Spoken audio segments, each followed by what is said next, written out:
So this video is going to work on our Warrior One. So our Warrior One is a nice pose that allows us to get a deep stretch through the leg. It is a powerful pose. Warriors are powerful in history, and warriors exist in all of us. So one way to come into Warrior One is to stand at the front of your mat and take one leg, we'll start with the right, back about a full leg distance. So you're going to turn those back foot so that they're 45-degree back foot. The back foot, you're going to turn it so it's 45 degrees, and you're going to bend at that front knee.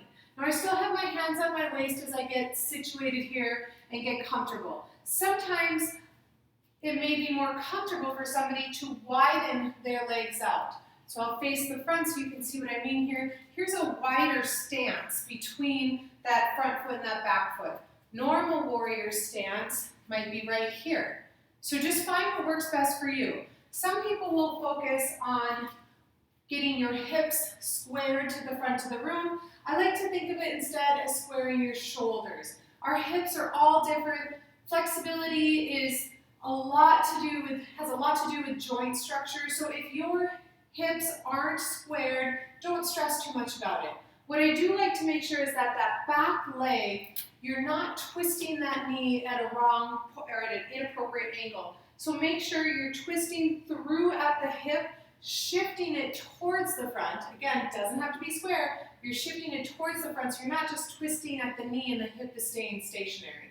So again, find if that wide stance is best or that narrow stance.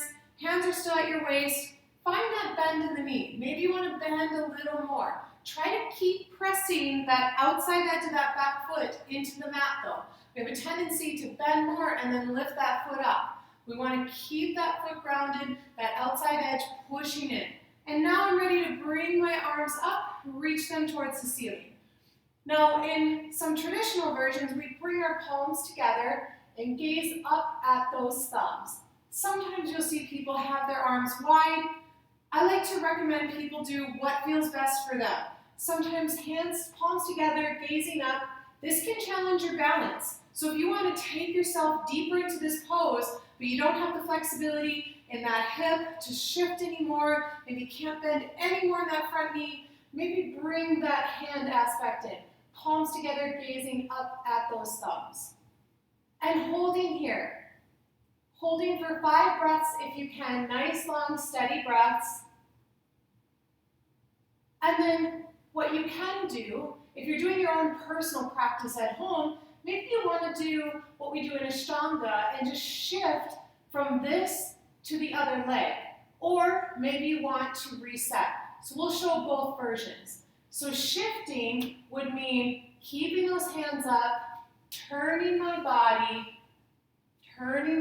still gazing up, resetting my feet, shifting to the other direction. Breathing through. And holding here for 5 breaths. Now, for demonstration purposes, I'll show how we would do it the other way. So here, we're in our Warrior One. Now, if I'm in the middle of a vinyasa, the instruction might be to bring my hands down, walk that foot back, come into a plank, vinyasa through, so chaturanga, inhale to up dog, tuck your toes under, push into down dog. That may be the recommendation for a vinyasa. Then they're going to say, bring that other leg forward. So we started with our left leg forward, so they would say, bring your right leg forward, pivot that back foot, rise up to Warrior One. So that's one way that they might do that.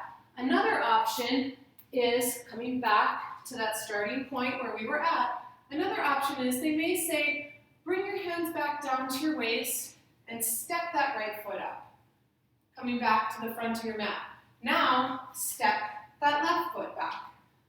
So there's lots of ways that Warrior One can be integrated into a practice. This is just a few tips and suggestions for how to make Warrior One work for you.